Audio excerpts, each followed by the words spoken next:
नमस्कार दोस्तों, कैसे हो आप सभी लोग। आई होप आप सभी ठीक ठाक और कुशल मंगल होंगे।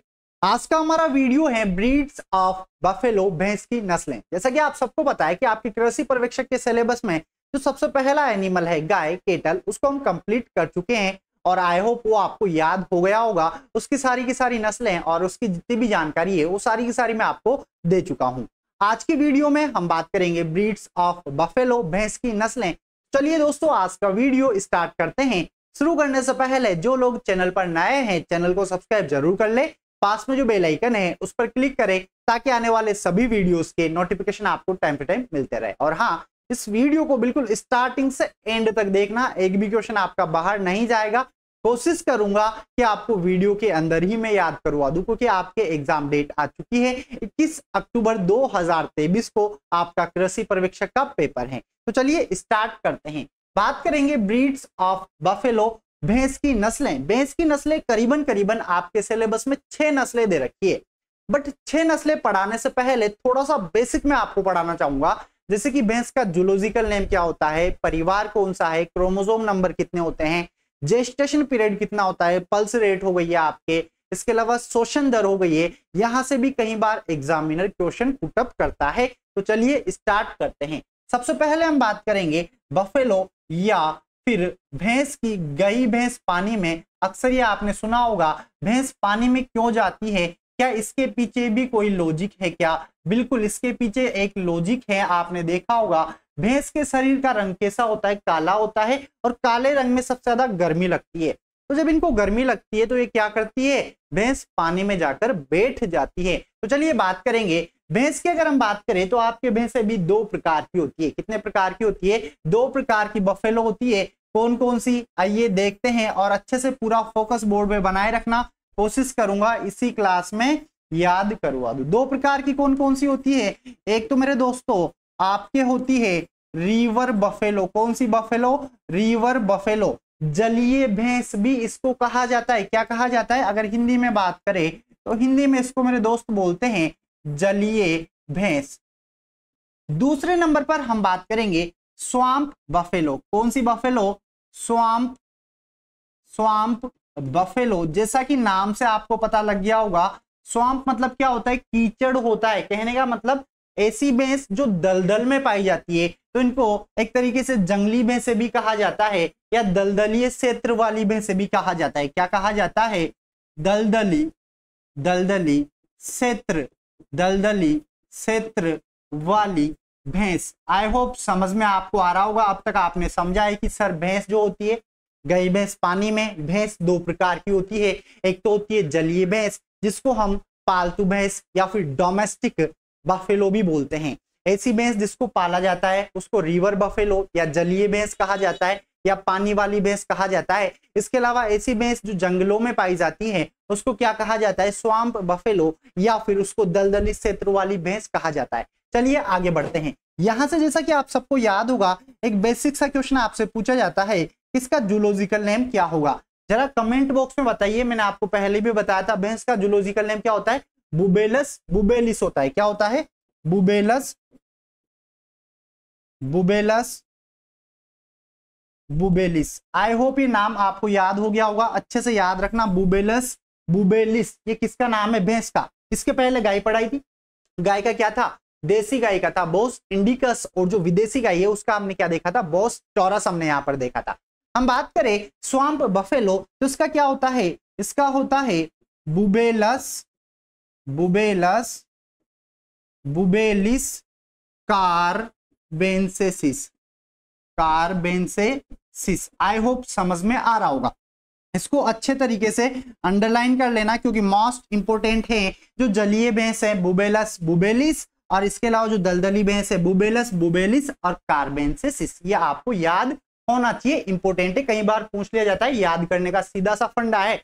जब भी आपको भैंस दिखेगी आप क्या बोलोगे? बुबेलस बुबेलिस बुबेलस बुबेलिस। आपको ऑटोमेटिक याद हो जाएगा। चलिए आगे बढ़ते हैं। बात करें फैमिली, परिवार की। अगर हम बात करें किस परिवार से बिलोंग करती है, तो मेरे दोस्तों मैं लास्ट वीडियो में ही आपको बता चुका हूं कि आपके जो भैंस हैं, गाय हैं, बकरी हैं, भेड़ हैं, इन चारों का परिवार आपके क्या है? बोवेडी है। चारों का परिवार क्या है, बोवेडी है, और ये आपको अच्छे से याद रखना है, बोवेडी। चलिए बात करते हैं ये भैंस कहां कहां पर पाई जाती है। सबसे पहले बात कर लेते हैं स्वाम्प बफेलो। अगर हम इस भैंस की बात करें, दलदली क्षेत्र वाली भैंस, तो ये आपके पाई जाती है जैसे कि इंडोनेशिया में आपको मिलेगी। कहां मिलेगी, इंडोनेशिया, इंडोनेशिया याद रखोगे, इंडोनेशिया, इंडोनेशिया। इसके अलावा ये आपको मिल जाएगी मलेशिया। कहां मिलेगी, मलेशिया, इंडोनेशिया, मलेशिया। इसके अलावा ये आपको मिलेगी थाईलैंड में। कहां पर मिलेगी मेरे दोस्त, थाईलैंड में मिलेगी। इसके अलावा ये आपको मिलेगी म्यांमार, म्यांमार में मिलेगी। इसके अलावा ये भैंस आपको कहां मिलेगी, चीन आदि जगहों पर ये भैंस आपको मिल जाएगी। कौन सी, स्वाम्प बफेलो। तो याद रखोगे इंडोनेशिया, मलेशिया, थाईलैंड, म्यांमार, चीन आदि देशों में ये बफेलो आपको मिल जाएगी। जबकि हम बात करें यहां पर जलीय भैंस की, कि जलीय भैंस कहां कहां पर पाई जाती है, तो ये हमारे भारत में है। कहां पर है, भारत में है। इसके अलावा पाकिस्तान में है। कहां पर है, पाकिस्तान में है। इसके अलावा कुछ भैंसें आपको चीन में भी मिल जाएगी, तो ये आपको याद रखना है। इसके अलावा जहां पर भी भैंसों को पाला जाता है, जहां पे डोमेस्टिकेशन इनका किया जाता है, वहां पर आपको कौन सी मिलेगी, रिवर बफेलो मिलेगी, मतलब बुबेलस, बुबेलिस मिलेगी। और जो जंगलों में, जो अफ्रीका के जंगल हैं, वहां पर जो बफेलो पाई जाती है वो कौन सी होगी, स्वाम्प बफेलो होगी। चलिए आगे बढ़ते हैं, आपको समझ में आ रहा होगा। अब हम बात करेंगे यहां पर भाई रिवर बफेलो को क्यों पाला जाता है। तो रिवर बफेलो को दूध और मांस की प्राप्ति के लिए पाला जाता है। किस लिए पाला जाता है, दूध और मांस की प्राप्ति के लिए पाला जाता है। तो याद रखोगे दूध व मांस की प्राप्ति के लिए इस भैंस को पाला जाता है। इसके अलावा भार वाहक के लिए भी पाला जाता है। किसके लिए, भार वाहन। जो इनके जो मतलब एक तरीके से बुल बफेलो जो होते हैं, जो मेल बफेलो होते हैं, उनको एक तरीके से आपने देखा होगा हल चलाने के लिए भी किसान काम में लेता है। इसके अलावा जैसे कि बात करें स्वाम्प बफेलो, तो इसको तो पाला नहीं जाता, फिर भी अगर आपसे पूछ लिया जाए तो यहाँ पर दूध नहीं आएगा, यहाँ पर सिर्फ क्या आएगा, मांस और भार वाहन के लिए। इसके लिए मांस, मांस व भार वाहन, भार वाहन बोझा ढोने के लिए इस भैंस को पाला जाता है। तो याद रखोगे बफेलो आपके कितने प्रकार की हो गई है मेरे दोस्तों, दो प्रकार की हो गई है। कौन कौन सी, एक तो रिवर बफेलो हमने देखी है, दूसरी स्वाम्प बफेलो हमने देखी है। अब यहां पर एक क्वेश्चन और आता है जिसमें बच्चा सबसे ज्यादा कंफ्यूज होता है। क्वेश्चन क्या होता है कि सर जो रिवर बफेलो है, मतलब बुबेलस बुबेलिस, इसके क्रोमोसोम नंबर कितने होते हैं और स्वाम्प बफेलो के क्रोमोसोम नंबर कितने होते हैं। अगर मैं बात करूं रिवर बफेलो, इसके क्रोमोसोम नंबर होते हैं मेरे दोस्त 2n बराबर 50। कितने होते हैं, 2n बराबर 50 होते हैं। जबकि मैं बात करूं स्वाम्प बफेलो, तो उसके अंदर क्रोमोसोम नंबर कितने होते हैं, 2n बराबर 48 होते हैं। आई होप आपको समझ में आ रहा होगा। आप एक बार स्क्रीनशॉट ले लीजिए अच्छे तरीके से, ताकि आप बाद में इसको पढ़ सको, अच्छे से याद रख सको। चलिए जल्दी से स्क्रीनशॉट ले लीजिए, पूरा का पूरा इस तरीके से क्लिक कर लीजिए, क्योंकि मोस्ट इंपोर्टेंट जानकारी है। चलिए आगे बढ़ते हैं। यहां पर हम बात करें कि सबसे पहले भैंस पालन कब हुआ था। एक क्वेश्चन भी आपसे पूछा जाता है, वैसे तो मैंने पहले वीडियो लेक्चर में आपको बताया था, आई होप आपको याद होगा। भैंस पालन की शुरुआत कब से हुई थी, भैंस पालन, तो भैंस पालन कब, आंसर दो भाई फटाफट, 2200 ईसा पूर्व। क्या याद रखना है, 2200 ईसा पूर्व भैंस पालन शुरुआत हो चुकी थी। 2200 ईसा पूर्व आपको अच्छे से याद रखना है। चलिए बात कर लेते हैं पशुधन आबादी। पशुधन आबादी, वैसे तो मैं आपको जो पशु गणना है उसके अंदर सब कुछ पढ़ाऊंगा। पशुधन आबादी, और पशुधन आबादी की अगर हम बात करें तो भारत के अंदर प्रेजेंट टाइम पे भारत में कितनी संख्या है, 109.8 मिलियन। कितने, 109.8 मिलियन भैंसों की संख्या। याद रखना भारत में जो कुल पशुधन है, क्या है, भारत में जो कुल पशुधन है उसका करीबन 22% आपके क्या है, उसका करीबन आपके 22% पशुधन, कहने का मतलब है भैंसे राजस्थान के अंदर है। और अगर हम बात करें जैसे कि भारत की अगर हम बात कर ले, तो भारत में जो कुल पशुधन है ये कितना है, भैंसों का 109.8 मिलियन है। अगर हम इसका परसेंटेज देखें तो अप्रोक्स 20% निकल के आता है। कितना आता है, 20% निकल के आता है। और यही डेटा अगर हम बात करें राजस्थान की, तो राजस्थान के अंदर कितना याद रखोगे, 22 याद रखोगे। और राजस्थान के अंदर भैंसों की संख्या की अगर हम बात करें तो 13.7 मिलियन है। अगर हम बात करें राजस्थान में, तो राजस्थान में कितनी भैंसें हैं, 13.7 मिलियन है। कितना है, 13.7 मिलियन। और राजस्थान के कुल पशुधन का 22% क्या है, बफेलो हैं, भैंसे हैं। ये आपको याद रखना है। चलिए आगे बढ़ते हैं। इसके अलावा जैसे कि हम बात करें सबसे ज्यादा भैंसें भारत में कहां पर पाई जाती है, अगर भारत का क्रम हम देखें भारत में तो यूपी हो गया, आपके यूपी हो गया है। इसके अलावा राजस्थान है और गुजरात है। यूपी में सर्वाधिक है, फिर इसके बाद आपके राजस्थान में है, फिर इसके बाद आपके गुजरात में है। कहां पर है, गुजरात में। और यही हम बात करें किसकी, राजस्थान की, तो राजस्थान में जो सर्वाधिक बफेलो है ये कहां पर है, आपके जयपुर में है, जयपुर में है। इसके अलावा अलवर में है, इसके अलावा आपके अजमेर में है। कहां पर है, अजमेर में है, याद रखोगे। और हम बात करें राजस्थान में न्यूनतम, राजस्थान जैसे तो सर्वाधिक हो गया, अब राजस्थान में अगर हम न्यूनतम देखें तो सबसे कम भैंस कहां पर पाई जाती है, जैसलमेर में पाई जाती है। कहां पर पाई जाती है, जैसलमेर में। चलिए यहां से कुछ और चीजें मैं आपको याद दिलाता हूं, एक बार इसको रिवाइज करवा देता हूं, क्योंकि ये ऐसा डेटा है जो एक बार में याद नहीं होता है, बट कोशिश करूंगा आपको याद हो जाए। भैंसों की शुरुआत कब हुई, भैंस पालन, तो 2200 ईसा पूर्व भैंस का पालन मतलब स्टार्ट हो गया था। फिर हमने देखा पशुधन आबादी, तो इसका आबादी कितनी है भारत के अंदर, भारत में 109.8 मिलियन क्या है, भैंसों की संख्या है। याद रखोगे जो टोटल कुल पशुधन है उसका 20% हिस्सा है। इसके अलावा हम बात करें राजस्थान में भैंसों की संख्या तो 13.7 मिलियन है। राजस्थान का जो कुल पशुधन है उसमें से 22% क्या है, आपके भैंसे हैं। इसके अलावा भारत में सर्वाधिक भैंसें उत्तर प्रदेश में है, इसके बाद राजस्थान में है, फिर गुजरात में है। यही हम बात करें राजस्थान के अंदर तो जयपुर में सर्वाधिक है, फिर अलवर और अजमेर। जयपुर से और भी चीजें आप याद रख सकते हो, सबसे ज्यादा सुअर भी कहां पर है, जयपुर के अंदर है। इसके अलावा राजस्थान में न्यूनतम कहां पर है, तो जैसलमेर के अंदर है। आई होप समझ में आ रहा होगा। चलिए आगे बढ़ते हैं। अब हम बात करेंगे जो पूरा का पूरा भैंसों का जो समूह होता है, क्या होता है, ऐसी शब्दावली मैंने आपको गाय में भी नोट करवाई। जो समूह होता है भैंस का, इसको क्या कहा जाता है, तो मेरे दोस्त इसको कहा जाता है हर्ड। क्या कहा जाता है, हर्ड। आई होप आपको याद हो जाएगा। इसके अलावा हम बात करें वयस्क नर जो होता है इसको क्या कहा जाता है, इसको कहा जाता है बुल बफेलो। क्या कहा जाता है, बुल बफेलो। याद हो जाएगा ना भाई, बुल बफेलो। या फिर इसको क्या बोला जाता है, भैंसा बोला जाता है, और इसी के द्वारा हल चलाया जाता है, आपने देखा होगा। इसके अलावा हम बात करें वयस्क मादा की अगर हम बात करें तो वयस्क मादा को क्या कहा जाता है, इसको बफेलो कहा जाता है। क्या कहा जाता है, बफेलो कहा जाता है, या फिर सिर्फ इसको भैंस कहा जाता है। क्या कहा जाता है, भैंस कहा जाता है। इसके अलावा हम बात करें युवा नर की,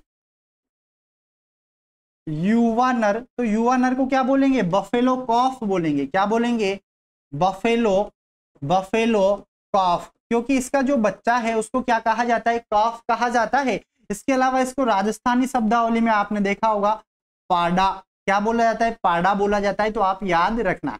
इसके अलावा हम बात करें युवा मादा की, बात करें किसकी बात करें, युवा मादा, तो मेरे दोस्तों जो युवा मादा है उसको क्या कहा जाता है, इसको कहा जाता है बफेलो हीपर कहा जाता है। क्या कहा जाता है, बफेलो हीपर, या फिर इसको राजस्थानी शब्दावली में क्या कहा जाता है, पड़िया भी बोला जाता है।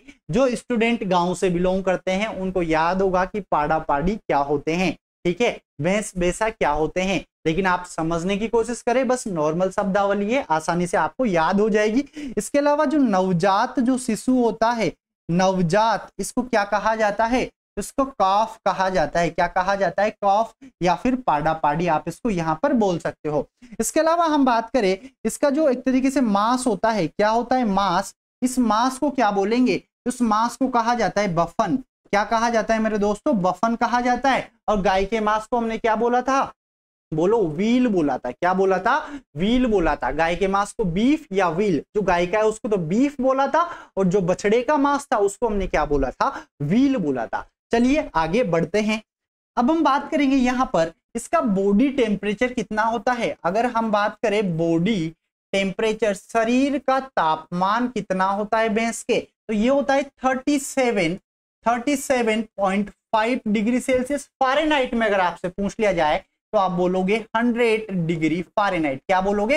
100 डिग्री फ़ारेनहाइट। जबकि हमने गाय में कितना देखा था? 38.5 डिग्री सेल्सियस हमने देखा था। तो साथ में आपको वो भी याद रखना है भाई। अगर आपको एग्जाम में सिलेक्शन लेना है, अच्छे से याद रखना है, तो सबसे बेस्ट फंडा यही है कि आप पिछला कंटिन्यू रिवाइज करते रहे, क्योंकि एक बार पढ़ने से कुछ नहीं होगा। अगर आप रिवीजन नहीं करोगे तो इसमें से आपको 30% ही याद रहेगा, और 30% में तो आपका सिलेक्शन नहीं होने वाला। अगर आपको अच्छे से याद रखना है तो बार बार आपको पढ़ना पड़ेगा, बार बार अच्छे से लिख लिख कर पढ़ोगे तो आपको ऑटोमेटिक याद होएगा। चलिए आगे बढ़ते हैं।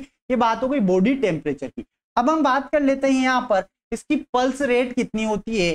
पल्स रेट की अगर हम बात करें, पल्स रेट जिसको क्या बोलते हैं? नाड़ी की गति। नाड़ी की गति, और इसके अंदर जो नाड़ी की गति होती है वो कितनी होती है? ये होती है 45 से 55 बार प्रति मिनट। और किसके द्वारा ज्ञात की जाती है? तो कॉक्सिजियल धमनी आपको याद रखना है। इसके अलावा हम बात करें श्वास दर की, रेस्पिरेशन रेट, श्वास दर की 1 मिनट में कितनी बार श्वास लेती है? तो 1 मिनट में कितनी बार लेती है?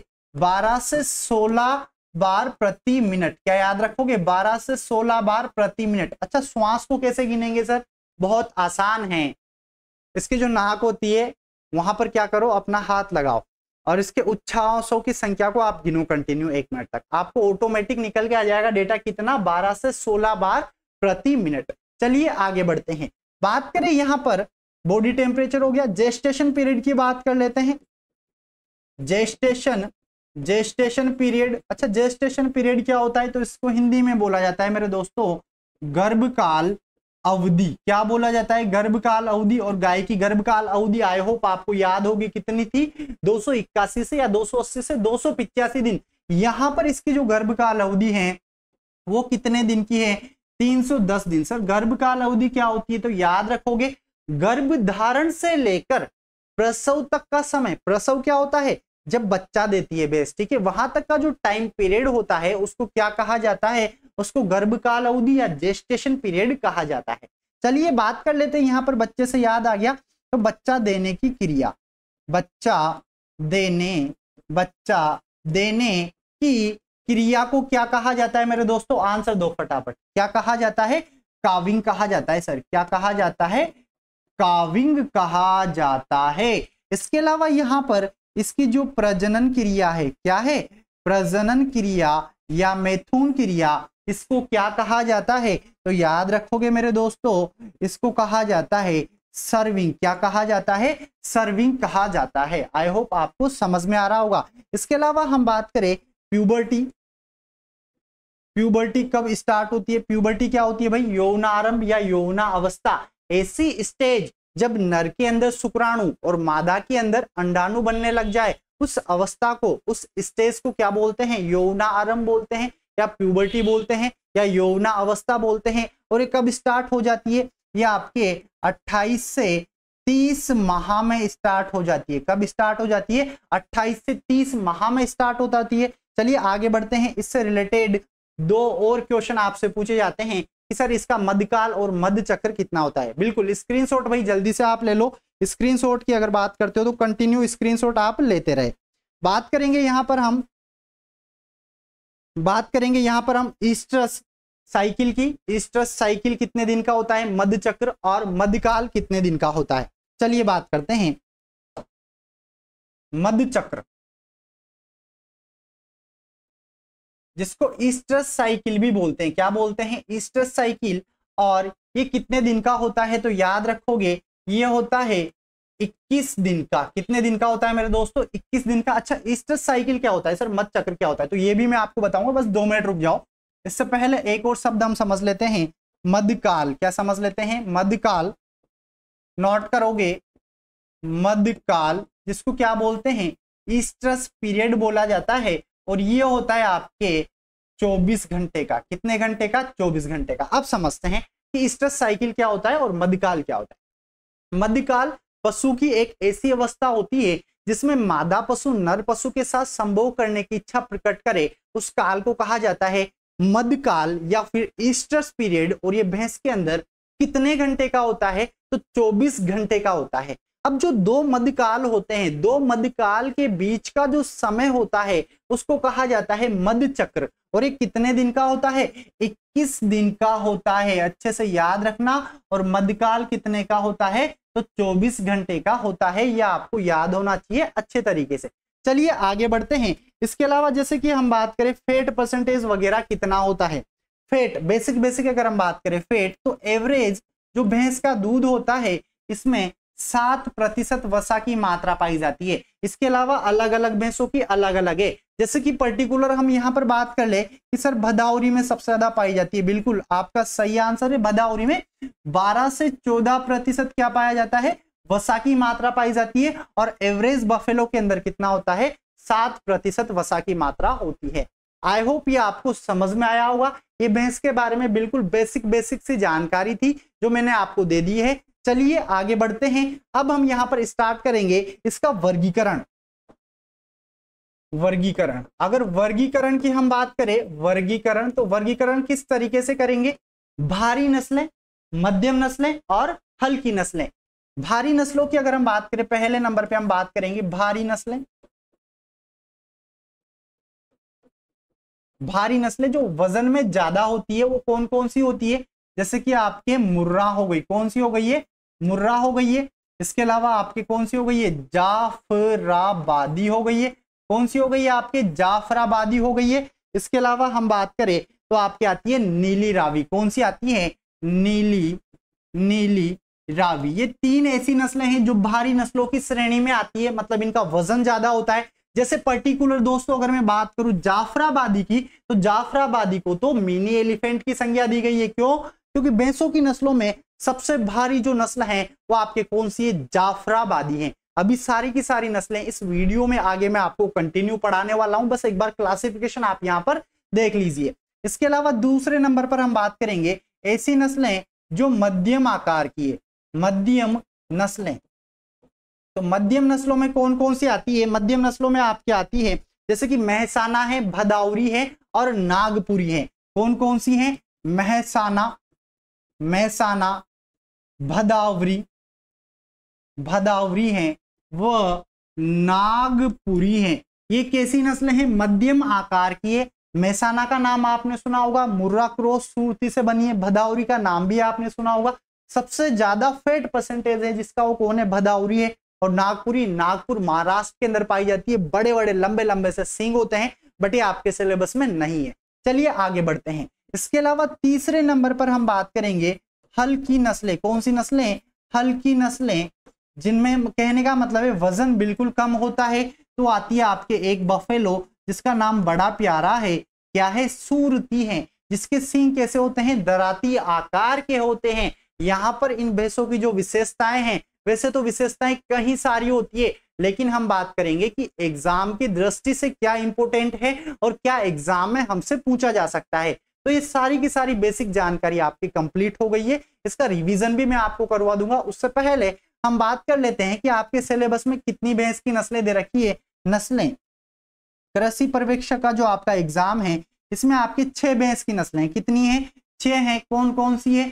जैसे कि आपके मुर्रा हो गई है, इसके अलावा आपके सूरती हो गई है, इसके अलावा आपके नीली रावी हो गई है। कौन सी हो गई है? नीली रावी हो गई है। इसके अलावा आपके महसाना हो गई है। इसके अलावा आपके भदावरी हो गई है। इसके अलावा आपके जाफराबादी हो गई है मेरे दोस्त। कौन सी हो गई है? जाफराबादी। जरा गिनो, टोटल 6 हो गई क्या? 1 2 3 4 5 6।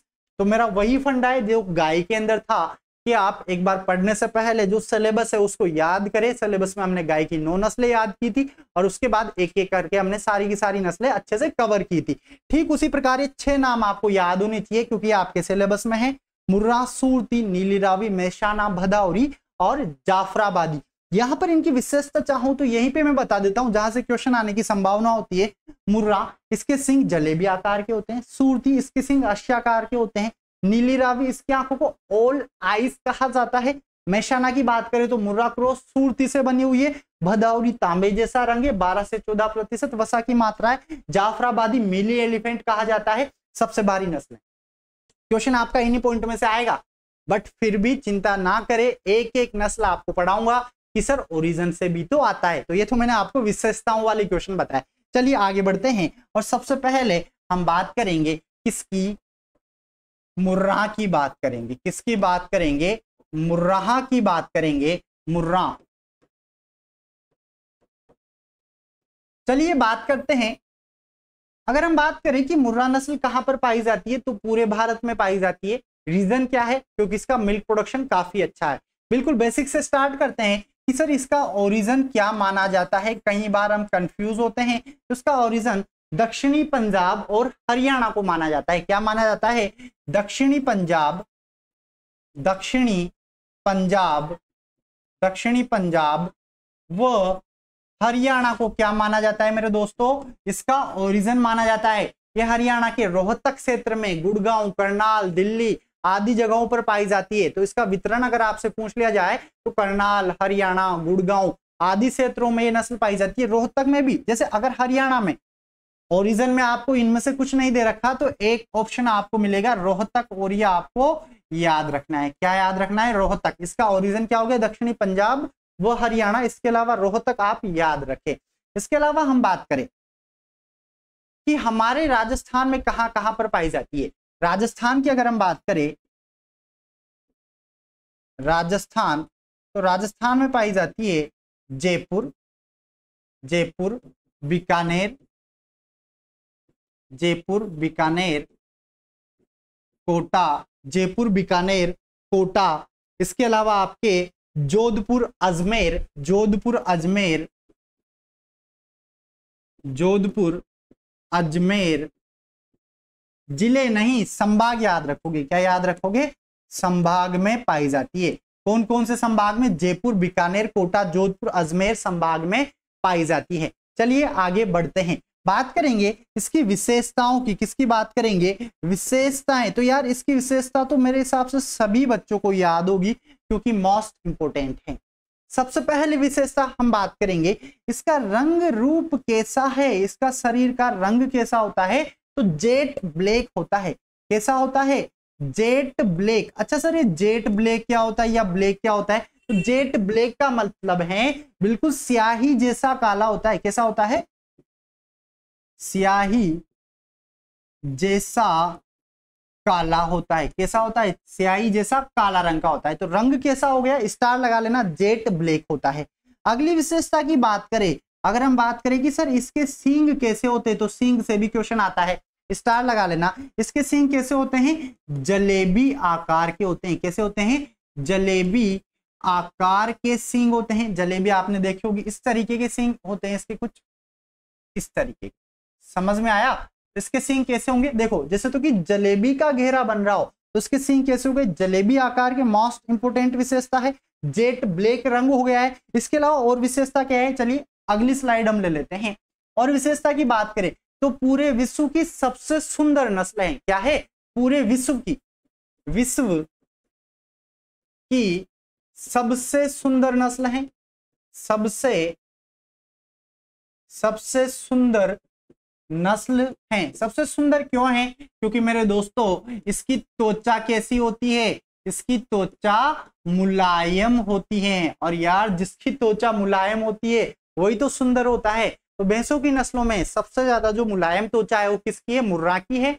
तो मुर्रा की लेके याद रखोगे, सबसे सुंदर नस्ल मानी जाती है। जेट ब्लैक रंग होता है। इसके अलावा विश्व में सबसे ज्यादा दूध देने वाली नस्ल है। विश्व की सबसे श्रेष्ठ नस्ल, इस तरीके से आप लिखो, विश्व की सबसे श्रेष्ठ नस्ल है क्योंकि इसका दुग्ध उत्पादन काफी अच्छा है। इसके अलावा हम बात करें यहां पर सबसे सुंदर हो गई है, विश्व की सबसे श्रेष्ठ नस्ल हो गई है। बात करें यहां पर हम इसका जो पूंछ है, पूंछ, उस पर सुनहरे बाल पाए जाते हैं। क्या पाए जाते हैं? कभी कभी सफेद और कभी कभी सुनहरे बाल। तो पूंछ पर सुनहरे बाल पाए जाते हैं। पूंछ पर सुनहरे रंग के बाल बालों का गुच्छा पाया जाता है। क्या लिखोगे? गुच्छा पाया जाता है। यह आपको याद होना चाहिए अच्छे तरीके से। ये विशेषताएं किसकी हो गई है? आपके मुर्रा की हो गई है। सबसे ज्यादा दूध देने वाली नस्लें। बात कर लेते हैं इसके मिल्क प्रोडक्शन की। इसका दुग्ध उत्पादन कितना होता है? तो देखो खुराक के ऊपर डिपेंड करता है, लेकिन ऐसे एवरेज अगर हम बात करें तो 2500 केजी प्रति ब्यात इसका क्या होता है? दुग्ध उत्पादन होता है 2500 केजी पर लैक्टेशन, आप याद रख सकते हो। इसके अलावा हम बात करें इसमें फेट प्रतिशत कितना होता है? तो फेट बिल्कुल एवरेज पाया जाता है। कितना? 7.5% इसमें वसा की मात्रा पाई जाती है। तो ये आपके कौन सी नस्ल हो गई है? मुर्रा हो गई है। और आई होप आपको याद हो गया होगा मुर्रा से क्वेश्चन कहां से आता है। एक तो जेट ब्लैक रंग आपको याद रखना है, सबसे सुंदर है, पूरे विश्व की सबसे श्रेष्ठ है, सबसे ज्यादा दूध देने वाली नस्ल है। और इसके अलावा इसके सींग कैसे होते हैं? तो जलेबी आकार के सींग होते हैं। चलिए आगे बढ़ते हैं, अगली नस्ल की बात करेंगे जिसका नाम हमारे पास है सूरती। कौन सी है? सूरती।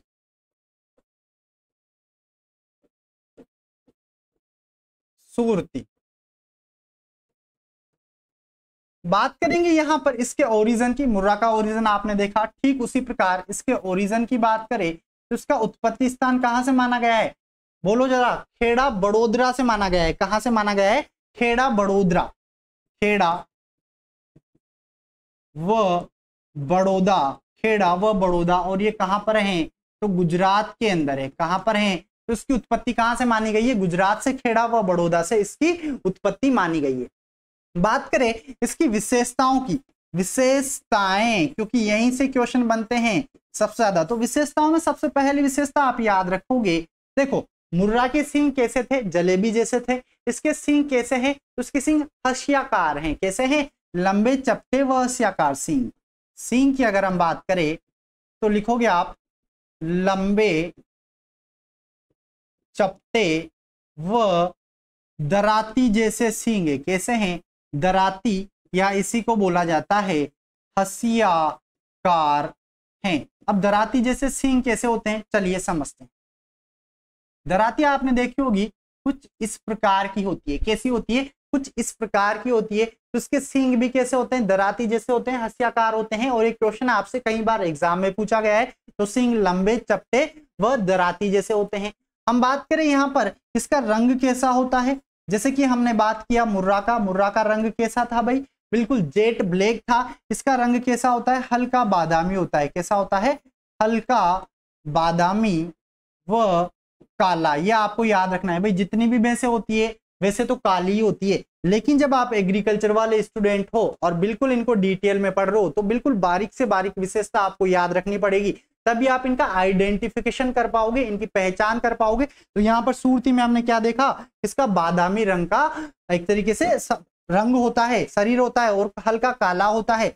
इसके अलावा तीसरा पॉइंट आप याद रखोगे, थर्ड पॉइंट आप याद रखोगे, सफेद। इसका जो एक तरीके से पूंछ होती है उसमें सफेद बालों का गुच्छा पाया जाता है। पूंछ कैसी होती है? सफेद, सफेद बालों का गुच्छा। जबकि हमने मुर्रा के अंदर क्या देखा है? मुर्रा के अंदर हमने देखे सुनहरे बाल देखे। कैसे बाल देखे? सुनहरे बाल देखे। इसके अलावा हम बात करें इसके मिल्क प्रोडक्शन की, इसका दुग्ध उत्पादन कितना है? तो 1000 से 1300 केजी प्रति ब्यात दूध देती है। कितना दूध देती है? 1000 से 1300 केजी प्रति ब्यात दूध देती है। आई होप जो भी आपको नोट करवा रहा हूं समझ में आ रहा होगा। कोई भी रामायण नहीं है, यहाँ पे हम बात करें डायरेक्ट पॉइंट टू पॉइंट की कौन सा क्वेश्चन किस तरीके से पूछा जाएगा। तो स्टार किस पे लगाओगे? एक तो आप सींग के ऊपर स्टार लगा लेना।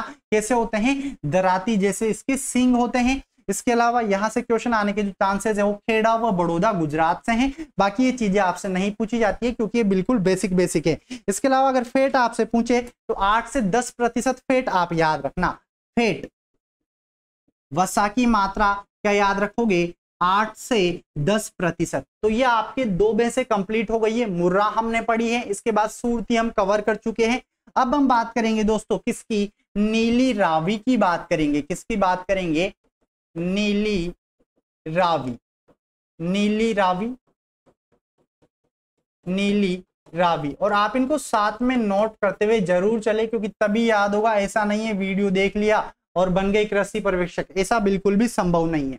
चलिए बात करते हैं इसके ओरिजिन की। तो ओरिजिन इसका कहां पर है भाई, कमेंट बॉक्स में कमेंट करो ओरिजिन। अगर ओरिजिन की बात करें तो फिरोजपुर व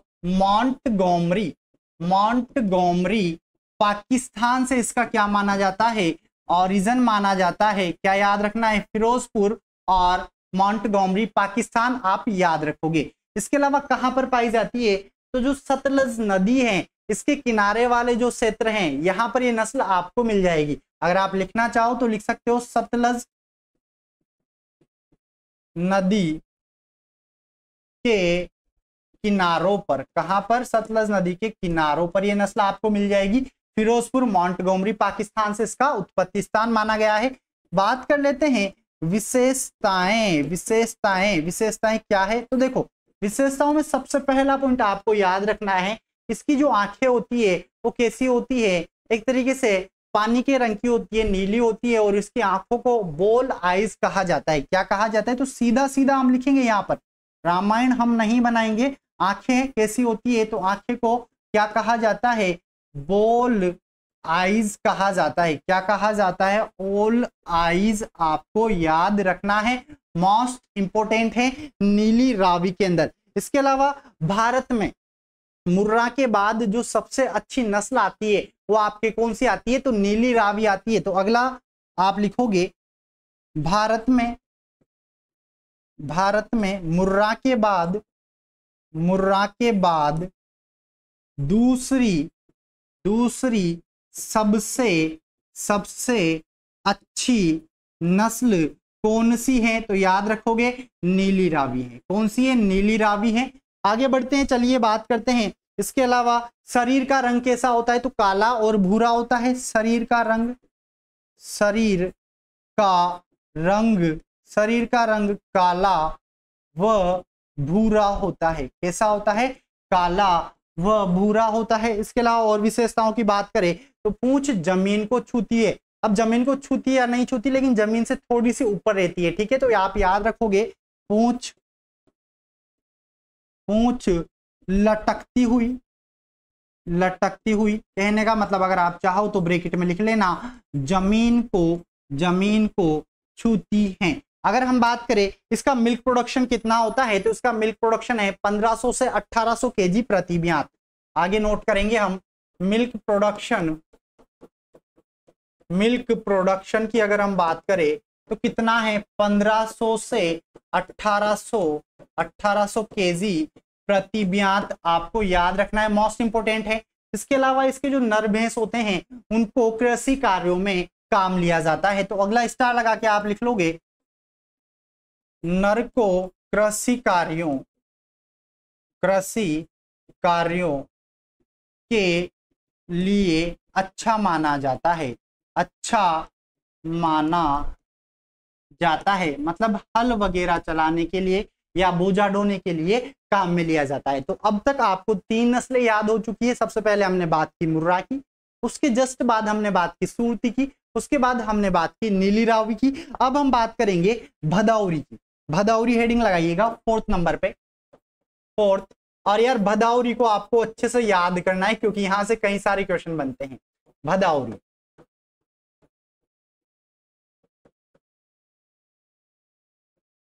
सबसे पहले हम बात करेंगे इसका ओरिजिन कहां से माना गया है।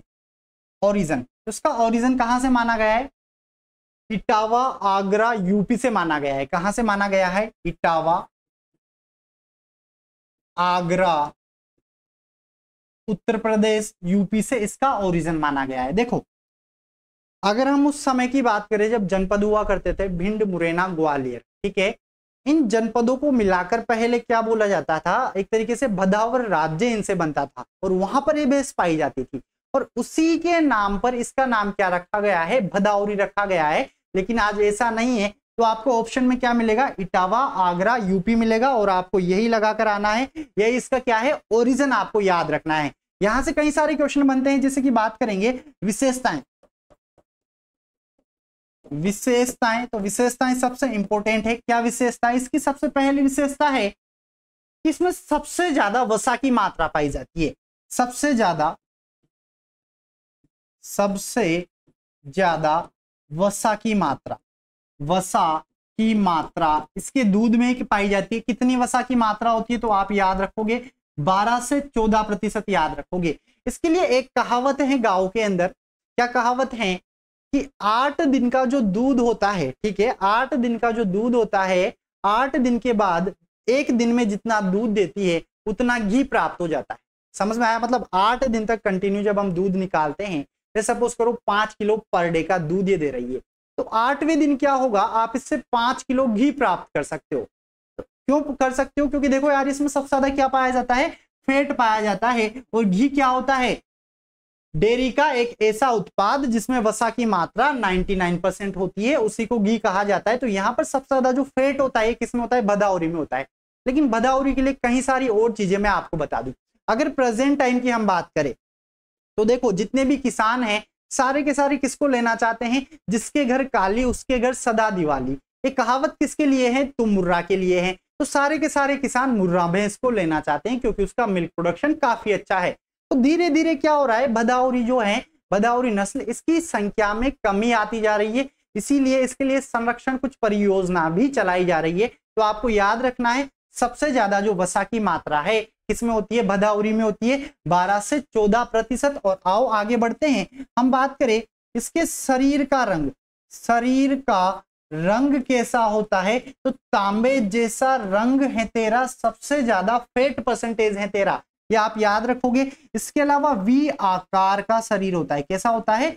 वी आकार का शरीर होता है। वी आकार का मतलब क्या है? तो वी आकार का मतलब है आगे से सकड़ा और पीछे से चौड़ा होगा। आगे से सकरा व पीछे से चौड़ा होता है। पीछे से चौड़ा होता है, ये आपको याद रखना है। तो वी आकार का शरीर किसका होता है? याद रखोगे, तीनों इंपॉर्टेंट विशेषता है। सबसे ज्यादा फैट परसेंटेज है तेरा, तांबे जैसा रंग है तेरा, वी आकार का शरीर है तेरा। तू कौन है? भदावरी है। और भदावर या फिर इटावा, आगरा, यूपी से इसका क्या माना जाता है? ओरिजिन माना जाता है। चलिए आगे बढ़ते हैं। और भी कुछ इंपॉर्टेंट विशेषताएं, जैसे कि अगर क्वेश्चन आपसे पूछ लिया जाए कि बताइए घी उत्पादन के लिए सबसे अच्छी नस्ल कौन सी, तो सीधा सीधा आंसर जाएगा कौन है? भदावरी। घी उत्पादन के लिए, घी उत्पादन के लिए सबसे अच्छी नस्ल है, सबसे अच्छी नस्ल है। इसके अलावा ये एक ऐसी नस्ल है जो गर्मी भी सहन कर सकती है। तो गर्मी सहनशील नस्ल कौन सी है? गर्मी सहनशील नस्ल है। मतलब इस नस्ल में क्या होता है? गर्मी सहन करने की क्षमता पाई जाती है, इसीलिए इसको क्या बोला गया है? गर्मी सहनशील नस्ल बोला गया है। इसके अलावा ये पांचों पॉइंट आपको याद रखने हैं। सबसे ज्यादा वसा की मात्रा 12 से 14%, तांबे जैसा रंग है, वी आकार का इसका शेप है। इसके अलावा घी उत्पादन के लिए सबसे अच्छी नस्ल मानी जाती है और गर्मी सहनशील नस्ल है। चलिए आगे बढ़ते हैं। इसके अलावा हम बात करें तो इसके जो एक तरीके से यहाँ वाला जो हिस्सा होता है गर्दन वाला, यहाँ पर 2 सफेद धारियां कुछ इस तरीके से पाई जाती है और उन्हीं को क्या कहा जाता है? उनको या तो कंठमाला बोला जाता है या जनेऊ बोला जाता है। तो अगर आपसे क्वेश्चन पूछ लिया जाए कि बताइए कंठमाला या जनेऊ किस भैंस की विशेषता है, तो आपका आंसर जाएगा भदावरी की है। किसकी है? भदावरी। तो अगले पॉइंट में लिखोगे आप कंठमाला या फिर जनेऊ। अब ये क्या होती है? ये मैंने आपको बता दिया, 2 धारियां पाई जाती है। क्या पाई जाती है? 2 धारियां पाई जाती है। कहां पर? बिल्कुल गर्दन के नीचे से निकलती है। कहां से निकलती है? गर्दन के नीचे से निकलती है। और इन 2 धारियों को क्या बोला जाता है? कंठमाला बोला जाता है, या फिर क्या बोलोगे? या फिर आप बोलोगे जनेऊ इनको कहा जाता है। चलिए आगे बढ़ते हैं। इसके अलावा हम बात करेंगे, अगली नस्ल हमारे पास आती है जाफराबादी, 5th नंबर पे। जाफराबादी, अगर हम बात करें जाफराबादी की तो इसको मिनी एलिफेंट कहा जाता है। और ओरिजिन की बात करें अगर ओरिजिन, तो ओरिजिन आप क्या लिखोगे? बनासकांठा, सावरकांठा। और ये कहां पर पड़ता है? आपके गुजरात में है। इसके अलावा गिरके जंगल या कठियावाड़ भी उस क्षेत्र को कहा जाता है। तो ओरिजिन में आप याद रखोगे गिरके जंगल, गिरके जंगल या फिर खटियावाड़, या फिर खटियावाड़ गुजरात आपको याद रखना है। सभी भैंसों का ओरिजिन आपको याद होना चाहिए, क्योंकि क्वेश्चन 3 पॉइंट से आता है। एक तो ओरिजिन होता है, एक उसकी विशेषता है, और इसका मिल्क प्रोडक्शन या फैट परसेंटेज आपसे पूछ लिया जाता है। तो यहां पर जाफराबादी कहा, गिरके जंगल खटियावाड़ गुजरात से इसका ओरिजिन माना गया है। चलिए बात करते हैं इसकी विशेषताओं की। विशेषताएं, और विशेषताओं में क्या याद रखोगे, बहुत आसान है। विशेषताओं में आप याद रखोगे इसका शरीर सबसे भारी भरकम होता है। शरीर भारी भरकम, शरीर भारी भरकम होता है, इसीलिए भारी भरकम होता है, इसलिए इसे क्या कहा जाता है मेरे दोस्त, इसलिए इसे कहा जाता है मिनी एलिफेंट। क्या कहा जाता है, मिनी एलिफेंट कहा जाता है। बिल्कुल इसका शरीर कैसा होता है, बिल्कुल ऐसा होता है, बहुत ज्यादा भारी, और गर्दन भी मजबूत होती है, शरीर भी काफी मजबूत होता है। तो अगर आपसे पूछ लिया जाए कि सबसे मजबूत भैंस की नस्ल कौन सी है, तो आपका आंसर जाएगा जाफराबादी। सबसे अच्छी मतलब जो कृषि कार्य में काम कर सके वो कौन सी है, जाफराबादी है। मांस के लिए भी इस नस्ल को पाला जाता है, तो ये भी आपको याद रखना है, इसकी विशेषता हो गई। इसके अलावा आगे बढ़ते हैं, सींग की बात करते हैं। तो सींग कैसे होते हैं, लंबे लटकते हुए होते हैं, और गर्दन के नीचे से निकलेंगे और आगे जाके थोड़े से ऊपर मुड़े हुए होते हैं। तो अगला लिखोगे, सींग गर्दन के दोनों ओर नीचे लटककर, सींग गर्दन के दोनों ओर नीचे लटककर सिर से नीचे लटककर अंतिम सिरे से ऊपर उठे हुए होते हैं। अंतिम सिरे से ऊपर उठे हुए होते हैं, ऊपर उठे हुए होते हैं। अच्छा, इसका मतलब क्या है समझाता हूं। इसके जो सींग है ना, कुछ इस तरीके से आएंगे नीचे लटकते, और यहां से आगे से कुछ इस तरीके से घूमे हुए होते हैं। और कहीं किताबों में आपको देखने को मिलेगा कि एक तरीके से कुंडल जैसे सींग किसके होते हैं। अब कुंडल में भी क्या होते हैं, कई बच्चे कंफ्यूज होते हैं और क्या लगा के आ जाते हैं, मुर्रा लगा के आ जाते हैं, जबकि मुर्रा के कुंडल जैसे नहीं होते। मुर्रा के तो जलेबी आकार के होते हैं ना, जलेबी आपने देखा होगा घेरा जैसा, ठीक है। जबकि कुंडल क्या होते हैं, जिनको लड़कियां कानों में पहनती है, और कैसे होते हैं, कुछ इस तरीके से यहां से लटकर इस तरीके से गोला बना रहता है, उनको कुंडल कहा जाता है। तो इसके सींग कुछ इस प्रकार के होंगे, गर्दन से नीचे लटककर आगे वाले सिरे से मुड़े हुए इसके सींग होते हैं। चलिए आगे बढ़ते हैं। अगर हम बात करें रंग कैसा होता है, तो इसका रंग कैसा होता है, काला होता है, शरीर लंबा होता है। रंग काला, शरीर लंबा होता है। कैसा होता है, रंग काला और शरीर लंबा होता है। इसके अलावा इसके जो नर पशु हैं, उनको हल खींचने के लिए किसानों द्वारा काम में लिया जाता है। नर पशु को हल खींचने के लिए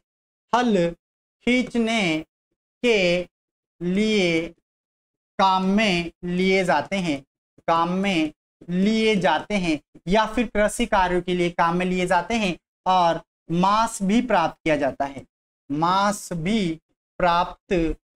जाता है। तो याद रखोगे किया जाता है, क्योंकि इसका मिल्क प्रोडक्शन क्या है, काफी कम है। मिल्क प्रोडक्शन कितना है, 1000 से 1200 केजी प्रति ब्यात है। अगर हम बात करें मिल्क प्रोडक्शन तो मेरे दोस्तों इसका मिल्क प्रोडक्शन है 1000 से 1200 केजी प्रति ब्यात। 1000 से 1200 केजी प्रति ब्यात दूध देती है। चलिए आगे बढ़ते हैं। इसके अलावा एक और नस्ल हमारे पास बची हुई है, जिसका नाम है मेहसाना। क्या नाम है, मेहसाना, और लास्ट 6 नंबर पे है मेहसाना। जैसा कि नाम से पता चल रहा होगा, मेहसाना डिस्ट्रिक्ट से बिलोंग करती है। तो चलिए बात करते हैं इसके ओरिजिन की। ओरिजिन है इसका बड़ौदा, और बड़ौदा कहां पर है, गुजरात है। और मेहसाना, इसके अलावा बनासकांठा, सावरकांठा, ये जो जगह हैं, यहां पर ये भैंस आपको सबसे ज्यादा मिलेगी। तो याद रखोगे। चलिए बात करते हैं इसकी विशेषताओं की।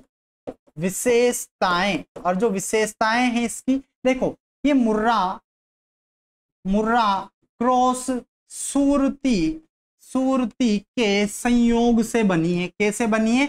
मुर्रा क्रॉस सूरती के संयोग से बनी है। तो कहने का मतलब है इसमें दोनों भैंसों के लक्षण आएंगे। जो बॉडी भी है इसकी कैसी दिखाई देती है? मुर्रा भैंस के जैसी दिखाई देती है। तो चलिए इसकी विशेषताएं हम यहाँ पर नोट कर लेते हैं। तो देखो विशेषताओं में पहली विशेषता हमने लिखी कि मुर्रा और क्रॉस सूरती के संयोग से बनी है। इसके अलावा रंग कैसा होता है? तो काला होता है। रंग कैसा होता है? रंग काला। और अगर हम बात करें सींग, तो सींग चपटे व घुमावदार होते हैं। कहने का मतलब है मुर्रा से मिलते जुलते सींग। क्वेश्चन कहां से आ सकता है? तो क्वेश्चन सिर्फ यहीं से आएगा। कहां से? मुर्रा क्रॉस सूरती के संयोग से कौन सी भैंस की नस्ल बनी है? तो आपका आंसर क्या जाएगा? मेहसाना जाएगा। इसके अलावा बात करें मिल्क प्रोडक्शन की, कि दुग्ध उत्पादन कितना होता है? मिल्क प्रोडक्शन, तो मिल्क प्रोडक्शन है इसका 1200 से 1500 केजी प्रतिव्यात। और बात करें फेट, तो फेट कितना है? फेट होता है 6 से 7% होता है। तो दोस्तों कृषि पर्यवेक्षक में आपके भैंस की टोटल 6 नस्लें दे रखी है और 6 के 6 नस्लें हम यहाँ पर पढ़ चुके हैं। चलिए एक बार फटाफट रिवाइज हम कर लेते हैं ताकि आपको अच्छे तरीके से याद हो जाए। और हाँ, जो भी स्टूडेंट मैंने बताया था आपको कि कोटा से बिलोंग करते हैं, ठीक है, वो कमेंट बॉक्स में कोटा जरूर लिखे। जो ऑफलाइन तैयारी करना चाहते हैं, जो भी जहां से तैयारी कर रहा है, मतलब ऑनलाइन इस क्लास को देख रहा है, उदयपुर, जोधपुर, जयपुर, एक बार कमेंट बॉक्स में आप जरूर लिखें। चलिए स्टार्ट करते हैं, एक बार वापस रिवाइज करते हैं। भैंस आपके 2 प्रकार की होती है, एक तो रिवर बफेलो होती है और एक आपकी स्वाम्प बफेलो होती है। जो रिवर बफेलो होती है इसको जलीय भैंस कहा जाता है और जो स्वाम्प बफेलो है इसको आपके दलदली क्षेत्र वाली भैंस कहा जाता है। इसका साइंटिफिक नेम, जूलॉजिकल नेम क्या है? बुबेलस बुबेलिस है इसका, बुबेलस कार्बेंसिस है। इसके अलावा हम बात करें कहां पर पाई जाती है, परिवार दोनों का बोवेडी होता है। ये भारत और चीन, पाकिस्तान में पाई जाती है, इंडोनेशिया, मलेशिया, चीन, इसके अलावा थाईलैंड, म्यांमार आदि देशों में पाई जाती है। इसको मांस व भार वहन के लिए पाला जाता है, जबकि इसको मांस और दुग्ध उत्पादन के लिए पाला जाता है। चलिए आगे बढ़ते हैं। बात करें यहाँ पर भैंस पालन 2200 ईसा पूर्व क्या हो गया था? प्रारंभ हो गया था। स्टार लगा लेना। पशुधन आबादी भारत में टोटल भैंसों की संख्या कितनी है? 109.89 मिलियन है। इसके अलावा राजस्थान में 13.7 मिलियन है। भारत में सबसे ज्यादा यूपी में, फिर राजस्थान में, फिर गुजरात में सबसे ज्यादा भैंसें पाई जाती है। जयपुर, अलवर, अजमेर, राजस्थान का भी आपको याद रखना है। राजस्थान में जयपुर में सबसे ज्यादा है, फिर अलवर में है, अजमेर में है। न्यूनतम कहां पर है? तो जैसलमेर के अंदर है। चलिए आगे बढ़ते हैं। इसके अलावा इसका जो समूह होता है इसको हर्ड कहा जाता है।